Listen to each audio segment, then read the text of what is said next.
So pixel lab অ্যাপটি open হওয়ার পরে এরকম একটা ইন্টারফেস আসবে। এখান থেকে আমরা টেক্সটটাকে রিমুভ করে দেব। টেক্সট রিমুভ করার জন্য কর্নারে দেখতে পাচ্ছেন ডিলিট বাটনটিকে প্রেস করে তারপর ওকেতে প্রেস করব। এরপর আমরা 3 ডটে প্রেস করব, তারপর ইমেজ সাইজে প্রেস করব, তারপর এখান থেকে কাস্টমে প্রেস করব, তারপর এখান থেকে থাম্বনেলটাকে চুজ করে তারপর ওকেতে প্রেস করব। এখানে হয়ে গেল একটা থাম্বনেলের রেশিও। এবার এখান থেকে ব্যাকগ্রাউন্ড সিলেক্ট করব, তাই প্লাস বাটনে ক্লিক করে ফ্রম গ্যালারিতে যাব। এখান থেকে আমরা একটা ব্যাকগ্রাউন্ড নিয়ে নেব, যে ব্যাকগ্রাউন্ডটা আমরা সিলেক্ট করব এটা। তারপর টিক মার্কে ক্লিক দেব। তারপর এটাকে সাইজটাকে বড় করার জন্য মধ্যেকার গোল বাটনটাতে প্রেস করব এখানে। তারপর নিচের দিকে এসে রিলেটিভ সাইজ এটার উপর একটা প্রেস করব। তারপরে এখান থেকে এটা বাড়িয়ে নেব, দেন টিক মার্কে ক্লিক করব। এবার এটাকে হয়ে গেল আমাদের। আবার চলে যেতে হবে প্লাস বাটনে, তারপর ফ্রম গ্যালারিতে যাব। তারপর এখান থেকে আমরা হুজুরের ফটো নিয়ে নেব, যার ফটোতে যে ফটোটা বসাবো। তারপর টিক মার্কে ক্লিক দেব। তারপর এখান থেকে আমরা ফটোটাকে ছোট করে নেব। আবার চলে যাব রিলেটিভ সাইজ, তারপর এখান থেকে এইভাবে টান দিয়ে ছোট করে এখানে অ্যাডজাস্ট করে বসিয়ে দেব, যাতে সেমভাবে বসে যায়। জাস্ট আমরা একটু ওপর দিকে উঠিয়ে দেব, দেন আমরা এখানে নিচে একটু এভাবে অ্যাডজাস্ট করে নেবেন আপনারা। দেন ভালোভাবে বসে গেছে। বসে যাওয়ার পর এখন এই ছবিগুলো যাতে এলোমেলো না হয়ে যায়, এখানে সেখানে না চলে যায় বা উল্টাপাল্টা না হয়ে যায়, এর জন্য আমরাকে এই যে প্লাস বাটনের মধ্যেখানে রয়েছে একটা বাটন, সেখানে প্রেস করে এই দুটো অপশানকে লক করে দেবো। তারপর এগুলো দেখবেন নড়াচড়া আর করবেন না, এগুলো লক হয়ে যাবে। এরপরে আবার ওখানে প্রেস করে এটা রিমুভ করে দেবেন। তারপর আমাকে যে কাজটি করতে হবে, আবার চলে আসতে হবে যে ওই লক করে দেওয়ার পর আপনারা একবার ছবির ওপর ক্লিক করবেন। তারপর এখানে এই অপশানটি আসবে স্ন্যাপসেট, এখানের উপরে একটা ট্যাপ দেবেন। তারপর এটাকে আমরা একটু ছোট করে অ্যাডজাস্ট করব, দেন আমরা এটাকে বড় করে নেব, লম্বা করে নেব।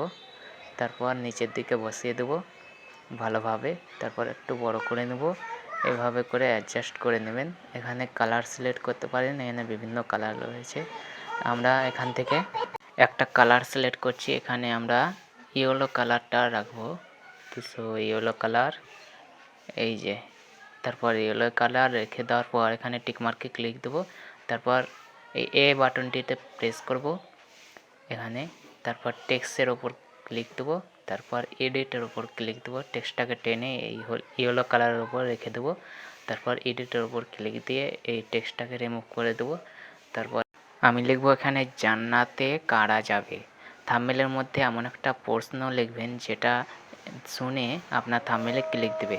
তা আমরা এখানে লিখে দিলাম জান্নাতে কারা যাবে। বেশি কিছু লিখতে যাবেন না, বেশি লিখতে গেলে আপনার থাম্বনেলটা অ্যাট্রাকটিভ হবে না। তারপর এখান থেকে এটাকে বড় করে দেবো, টেক্সটটাকে বড় করে দেওয়ার পর একটু অ্যাডজাস্ট করে নেব, এখানে ভালোভাবে বসিয়ে দেব। দেন বসিয়ে দেওয়া হয়ে গেলে জাস্ট বসে গেছে। এবার আমরা কালারটাকে চেঞ্জ করব। কালার চেঞ্জ করার জন্য আমাদের যেতে হবে এখান থেকে কালার অপশানে, এই যে আমরা অ্যাডজাস্ট করে নাও। এবার কালার অপশানে যাব। কালার অপশানে গিয়ে এখান থেকে ব্ল্যাক আমরা সিলেক্ট করে নেব। তারপর টিক মার্কে ক্লিক দিয়ে বেরিয়ে যাব। এখান থেকে স্টক অপশানটি রয়েছে, এটার উপর ক্লিক দিয়ে এই বাটনটাকে অন করে দেব। তারপর এটা দেখছেন কালারটা কিন্তু মোটা হয়ে গেছে। এবার আমরা এটাকে মিহি মোটা বা কালার চেঞ্জ করতে পারি। এখানে আমরা হোয়াইট কালারটাকে রেখে দিলাম, তারপর টিক মার্কে করে দিলাম। এবার বেরিয়ে চলে এলাম।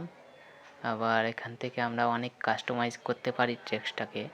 দেন আমরা এখান থেকে ফন্টে এসে আমরা টেক্সটটাকে চেঞ্জ করছি। তো দেখতে পাচ্ছি এইভাবে সিলেক্ট করে করে আমরা এটা রেখে দিলাম। এটা বাস দেখতে ভালো লাগছে। ফন্টে গিয়ে চেঞ্জ করে এরকম একটা টেক্সট পেয়ে যাবেন। দেন আপনারা এখানে অ্যাডজাস্ট করে নেবেন। এবার আপনাদের এখান থেকে থাম্বনেল বানানো কাজ শেষ। এবার আপনাদের এটাকে গ্যালারিতে নিতে হবে। তো গ্যালারিতে নেওয়ার জন্য আপনাদের যেটি করতে হবে, প্লাসের ডান সাইডে যে অপশানটি রয়েছে সেই অপশানটির ওপর একটা ক্লিক করতে হবে। তো আপনাদের কোশ্চেন হতে পারে যে আমাদের এই ব্যাকগ্রাউন্ডগুলো বা ফটোগুলো কোথায় পাবো? তো এগুলো পাওয়ার জন্য আমাকে হোয়াটসঅ্যাপে কন্ট্যাক্ট করে আমার কাছ থেকে নিয়ে নিতে পারেন একদম কপিরাইট ফ্রি। তো আমরা কি করব, এটাকে এখন সেভ করব। সেভ করার জন্য আমাদের যে প্লাস বাটনের ডান সাইডে মধ্যেকার অপশানে যে অপশানটা রয়েছে সেই অপশানটাতে এখন আমাদের ক্লিক দিতে হবে। তো এখানে সেভ অ্যাজ ইমেজ এটার উপর একটা ক্লিক দেব। এটার উপর ক্লিক দেওয়ার পর 1 মিনিট, এটার উপর ক্লিক দেওয়ার পর এখানে অনেক অপশান দেখতে পাচ্ছেন। তারপর কাস্টম যে অপশানটা রয়েছে এটাকে ভেরি হাই করে দেবেন।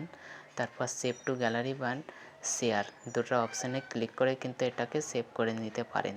তো আমি সেভ টু গ্যালারি করে নিচ্ছি। তো সেভ টু গ্যালারিতে ক্লিক করার পর এরকম এখন আমি আপনাকে দেখিয়ে দিলাম কিভাবে শর্টকাটে থাম্বনেল তৈরি করবেন। এখন যদি আমরা থাম্বনেলের মধ্যে আরও কিছু জিনিস অ্যাড করে দিই তাহলে কিন্তু থাম্বনেলটা আরও বেশি ফুটে উঠবে এবং আপনার ভিডিওতে ভিউজ আসার সম্ভাবনাটা সবচাইতে বেশি হয়ে উঠবে।